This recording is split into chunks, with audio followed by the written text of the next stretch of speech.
La Federdistribuzione già applica un lavoro flessibile, quindi il part-time già ha delle fasce depositate che poi non vengono mai rispettate, quindi ogni 48 ore vengono modificati i turni, è un lavoro che prevede molta flessibilità. La rottura si è consumata proprio su questi due punti, sui contratti a termine e quindi la possibilità di assumere indiscriminatamente le persone per una durata superiore a quella che prevede la legge, questo era quello che pretendevano, e sui livelli di inquadramento dove pretendevano che si allineasse un livello più basso rispetto al livello di riferimento del contratto che oggi è il quarto livello. Vorrebbero che il sindacato sottoscriva un impegno con le aziende che i contratti a termine non abbiano più una scadenza. Il che significherebbe essere assunti a vita a tempo determinato. Dunque diventa un lavoratore che non potrà avere una sicurezza per il futuro lavorativo, non potrà farsi un mutuo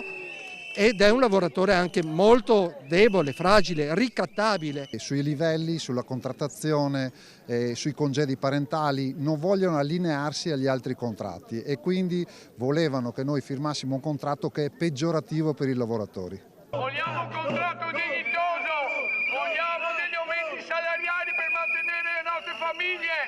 Ti spostano il tuo orario chiaramente quando vogliono, per i buchi, per i bisogni, perché non assumono più, c'è anche questo. Federdistribuzione sta veramente mettendo a terra i lavoratori di questo settore. Un dignità ai lavoratori, siamo dei lavoratori, dei cittadini.